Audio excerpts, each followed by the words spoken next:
Welcome to the conversation on Your West Television Network. It's a beautiful Friday morning. Thank God it's Friday. The week has finally come to an end. Yes. And I hope you're prepared, geared up, you have activities lined up for the weekend. My name is Adesuwasi. And my name is Merciful Ajinomo. Good morning, Nigeria. Good morning, Africa. Good morning to the rest of the world. And good morning, Adesua. Good morning, Merciful. So Happy basically, Friday. yeah, I always told Merciful that he always looks Mondays on a Fridays. And he decided to switch up for me. Now he looks Friday, more Friday than I actually do look now. Which Is it good or bad? It's good, but I'm still jealous Thank of you. Thank you. Okay, all right. With that, we go straight into bringing you the quote of the day. After which, we're going to read some stories from across Africa.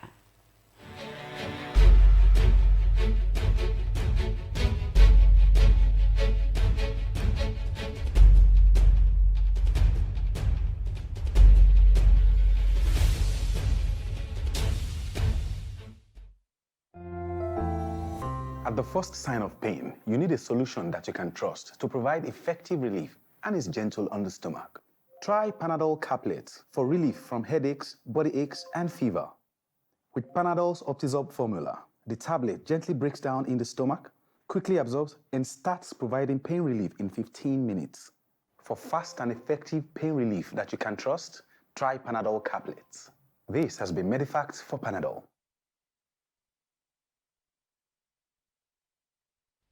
Welcome back. Now we move straight into stories and development from across Africa, starting from here in Nigeria, where the Nigerian army has neutralized over 500 ISWAP terrorists in Borno State. Now, the Nigerian army on Wednesday neutralized over 500 Islamic State of West African province ISWAP terrorists.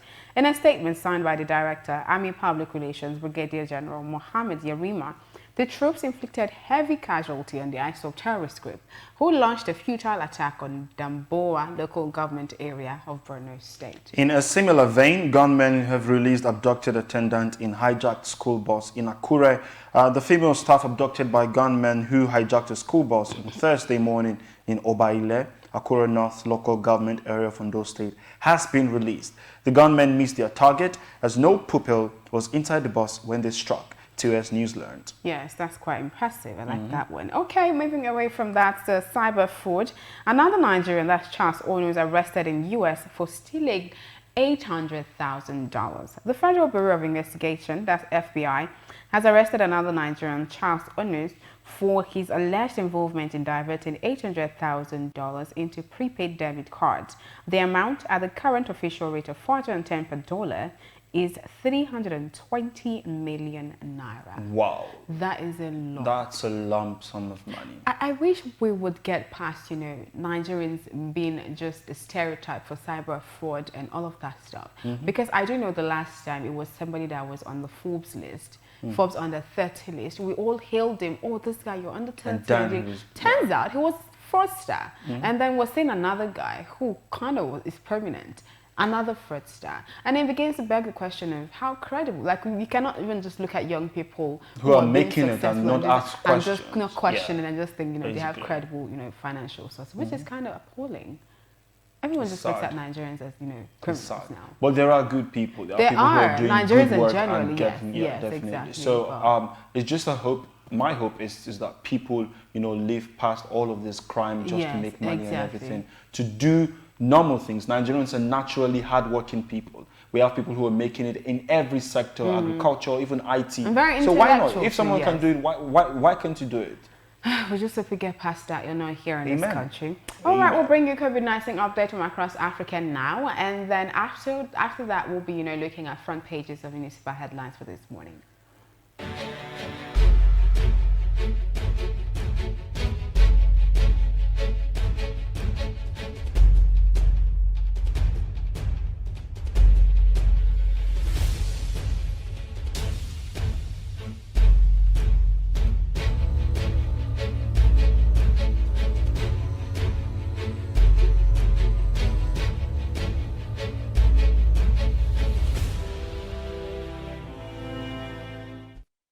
DOS TV Network mobile app is now available. You can now catch up on our breaking news, stream our programs live, Watch out for the latest update on sports and politics as they unfold. You can also get notifications for our upcoming programs and events. All these on our TOS TV Network mobile app, available on Apple Store and Google Play Store. TOS TV News from Africa by Africans. Being a journalist means in-depth analysis that unravels hidden truths, that question the status quo and fact-checks government. These criminal elements hiding under the cloak of surveillance contractors are the APC elements. Do you have facts to prove that? Being a journalist means waking up every day with a burning desire for peace, equity, and justice for all citizens. We're being told that the choice you have is to take the lesser of two evils. It means patriotism via the prism of objectivity and accountability. It means giving my platform to the masses to discuss issues that matter to them. Some of them, if they bring budget, and the budget they look. Some they sleep. They're going to ask how much you are on. I have it. Thereby shaping government policies and laws. My name is Osasu Igbeneghu, and I am the People's Journalist.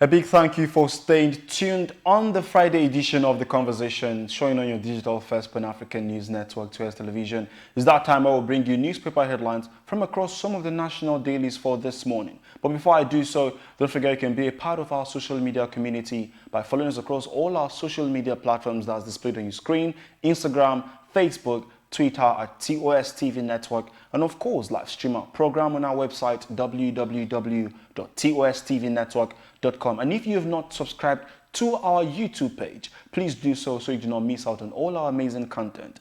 Okay, it's the conversation and newspaper headline segment of the show.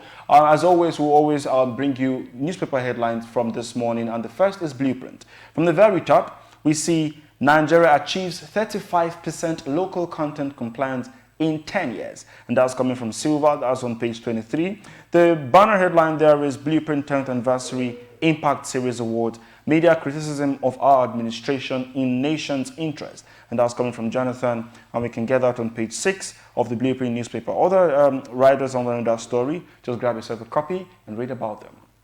Moving away from the Blueprint to the Daily Trust newspaper, starting from the very top left, Nigeria flowing with bitterness, sadness. That's coming from former President Olusegun Obasanjo.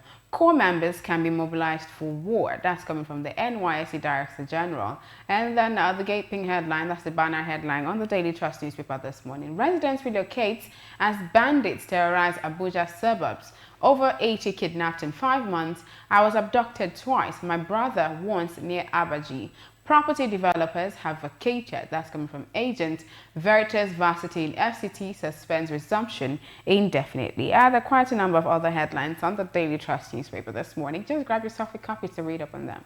All right, on the Daily Times newspaper here, we have on the banner headline, the very conspicuous headline there is mass retirement of senior officers over new army chief Yahya not underway. And we can get out on page 2. And just underneath the pictures of the day there, we see talking about crackdown economy. Nigeria failed to attain 70% target for 2020 financial inclusion strategy. We can get that story on page 3 of the Daily Times. And the last daily we'll be looking at its front page this morning is the Business Day newspaper with the Business Day Market Monitor on the top there. And the banner headline there says, banks' cheap funds don't reflect in loans to customers. Beside that, Nigeria needs oil at $103 to boost economy. And then inside the daily Business Day newspaper on page 31, road concession, over 1,000 participants embrace ministry's PPP initiative. All right, that's the much you can take on the newspaper headline segment of the show for this morning. If you want to just have an idea of what's going on, pick up a copy of any of these newspapers we've read this morning. You can also get their e-copies on the website. And don't forget, you can also get news on our website. Stay updated. That's the much you can take. We'll take a quick break now. When we return, we'll be taking you through what's trending on social media. Do stay. Always remember, Tim and I have been creative design. We really like it, but you deserve a break. You can indulge in a cup of 3-in-1 Cadbury Hot Chocolate. Cadbury Hot Chocolate. Indulge. Now available in the 450 grams pouch.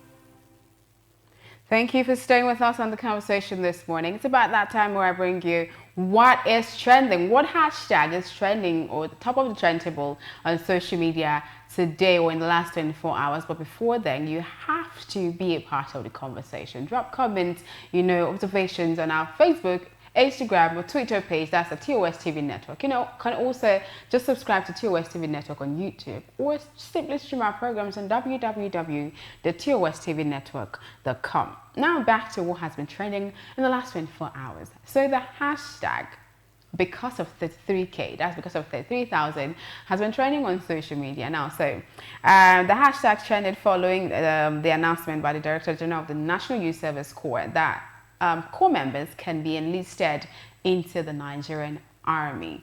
And then so Nigerians have been trending their hashtag because corps members in Nigeria are paid 33,000 naira as allowance. And they're because, wait, you want to enlist them into the army because of 33,000 naira? So I'm just going to read out, a few reactions to that for you. The first is from @Ayemajuba. NYSC DG wanted to mobilize Akebulan or UAR corps members for war because of 33K.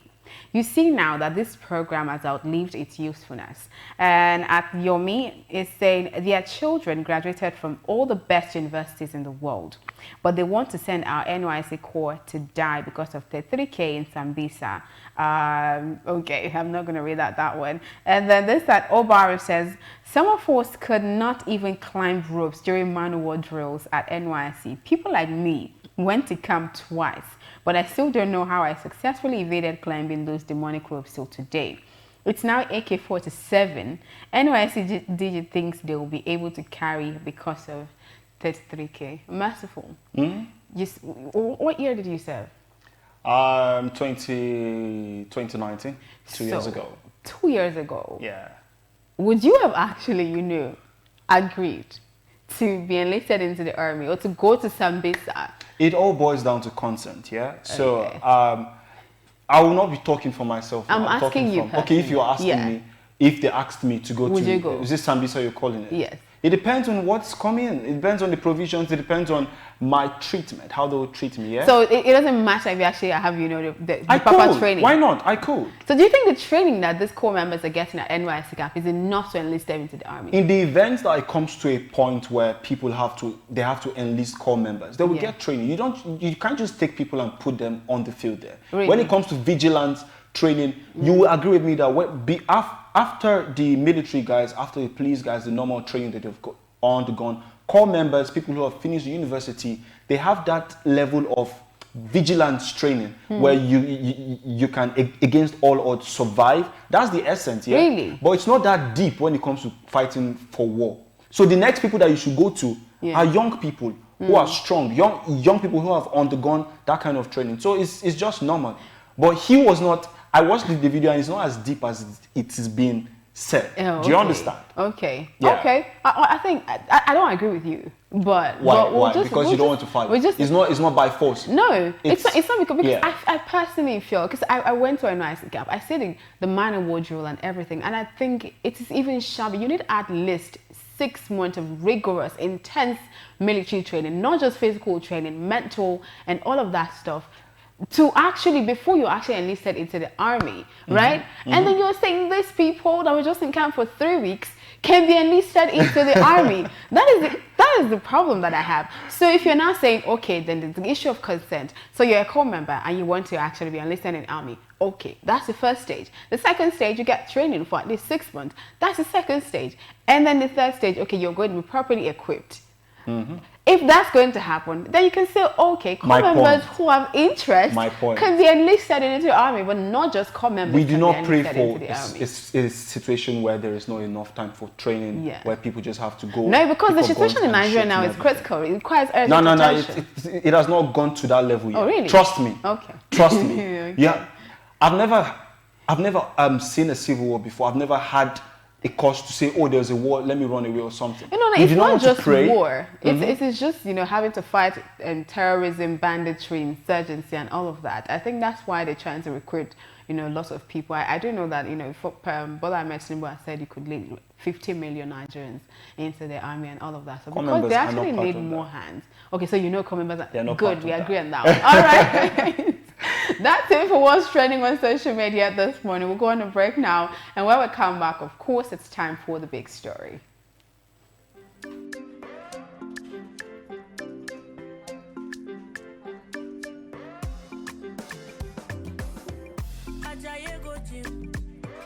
You won't go shake your body. Instead, they make it calm down. If the farm say it's happy, you want to grow 6 packs in a day. I beg you not to pass your power. You want to show yourself,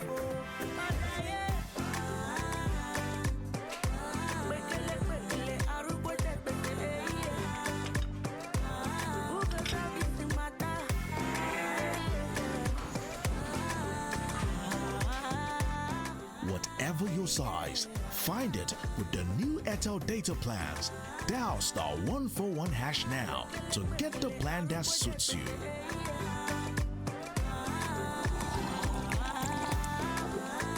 Airtel, the smartphone network.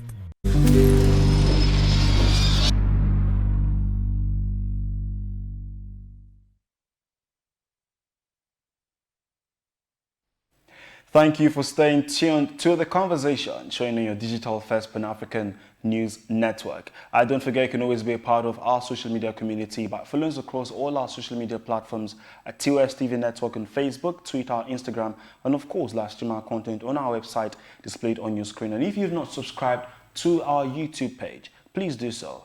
It's the big story, the most important, the crux of the conversation. And this morning, remember before now, a couple of days we'll be talking about the changing Nigerian's name to the United Africa Republic. Now today we'll be discussing that, the Constitution Review hearing, the entire Constitution Review process, and the proposition to change Nigeria's name. And on the show today, it's Liboros Oshoma. He's a legal practitioner. You're welcome to the show. Yeah, thank you very much. Good My morning. pleasure. How are you? I'm okay, I'm good. Good. First of all, what is your assessment of the Constitution Review hearing and the entire Constitution Review process? Yeah, once again, thank you. For me, really, while it is pertinent that we appropriately tailor our laws to suit our peculiarity, and then also unbundle the central government that is too bogus and becoming, money consuming. But also, there's need for us to also amend our attitude. A constitutional amendment without an attitudinal amendment will lead us nowhere. Because at the end of the day, even if you say, okay, let's generate from the region, let's generate from the states, through federalism, return back to the 1963 constitution.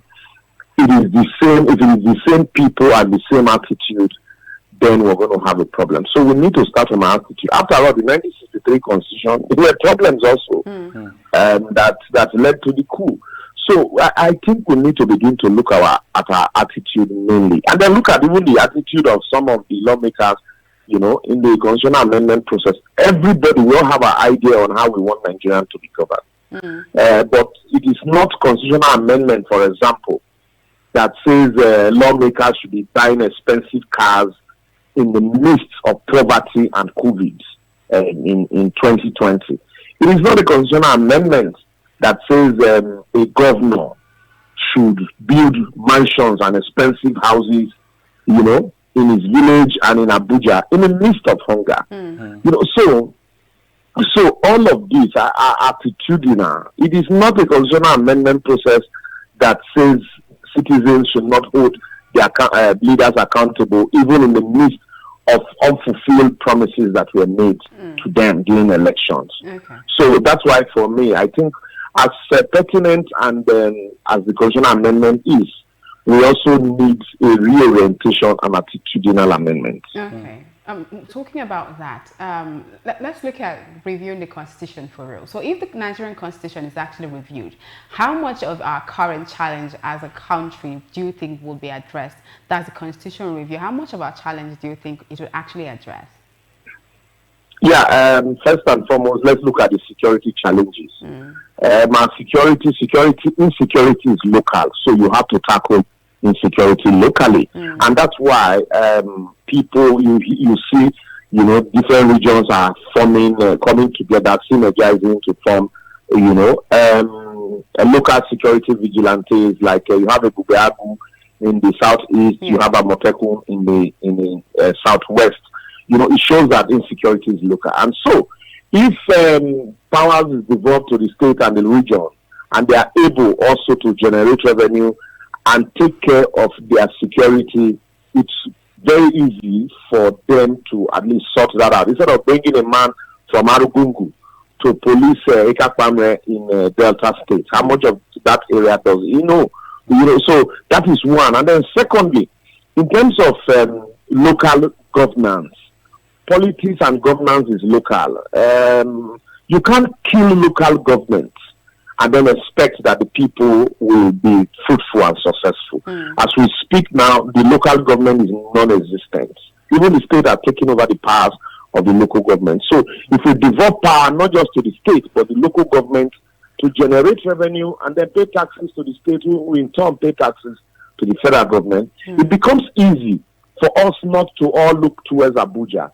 Instead of calling on the president to come to our aid, we call on our local government that is close to us to come to our aid. All those local governments also, because we are closer to them, will be very careful when they spend our funds roughly, because unlike a situation where they always tell you, well, what comes to us is just enough to pay salaries. Okay, so what do you make? What is your opinion on the proposition to change the country's name to United African Republic? It is laughable, like we say in local parlance.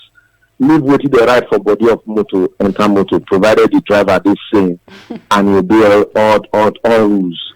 So, like I said earlier on, it is not the name Nigeria that is our problem. It's our attitude. If you like, change the name to any other name and we still carry the same attitude, you're going to have a problem. And then even that, how do you call a country united when truly the people have not even sat down together to say, look, we want to coexist? In America, that we say, oh, United States of America, they actually say, you know what, we want to join this, The United Arab Emirates, actually, the Emirates decided to coexist because they know that there's strength in coexistence. But here, we are a nation that were, soldered together by some colonialists, and then we think that even though we were running away from that fact, we think that by just changing the name through fiat or a constitutional amendment, that will automatically change the attitude of Nigerians who do not believe or subscribe to the entity, called Nigeria. So let us have that discussion. When two incompatible meet, they can't coexist if only they agree to agree or agree to disagree. And to agree, you must have a discussion or a conversation. So until we have that conversation and now agree that, yes, let there be fairness, let there be equity, and then we can come together. Then you can now begin to talk about, yes, you want to have a name change. But to just sit down and think that your problem is your name. Like I said, it is not the name. It is not the name that will make a senator go to Abuja and his people are hungry and he will collect bogus salaries and he'll be very happy to come and give them peanuts. It is not the name that will make a House of Rep member to rig the election, kill people because he wants to govern them. It is not a name that will make a president say he belongs to nobody and belongs to everybody, and yet he belongs to a section of the country in his utterances, in his behavior. It is not a name. It is just our attitude. And this behavior of state of origin or where you come from. For example, now you go to America. As you get there, you carry an American passport. Even though you're a Nigerian with an American passport, they tell you welcome home. But when you get home here, the first question is, where are you from? You say, oh, I'm from Ogun State. Where in Ogun State? Which local government in Ogun State? I'm from Idiroko local government. Where in Idiroko? And then the moment the man knows, oh, yes, this man is from my area, there is that synergy, there is that brotherhood. But the person who is not from his area, he now begins to look at him strangely. This was what also caused the crisis in Rwanda. And today, there are no Tutsis and Hutsis in Rwanda. All they have are Rwandese. So we need to look at all of that and actually address it, instead of this idea of believing that once you change the name, all your problems are over, even though you intentionally created those problems with your behavior. Okay. So in one word, you do not subscribe to the fact that changing the name to United African Republic is some sort of strategy to help foster unity in Nigerians. In just one word. I do not believe that changing the name or the fact that the name in the first place is our problem. Okay. I believe that our attitude is our problem. Right. And until we change our attitude, then we'll begin to solve our problem. Okay. The name change is not a problem. Okay. Thank you so much for joining us on the show this morning. Thank you so much. My pleasure. My pleasure. All right. And thank you guys for sticking with us on the conversation this morning. Do not forget, the conversation comes to you Mondays through to Friday. That means we're going to be back here on Monday. But before then, subscribe to TOS TV Network on all social media platforms. That's TOS TV Network on Facebook, Twitter, Instagram, and also on YouTube. You can also stream our programs on www.tostvnetwork.com. My name is Adesu Welsi. And my name is Merciful Ajinamo. Happy Friday and have a wonderful weekend. Yes.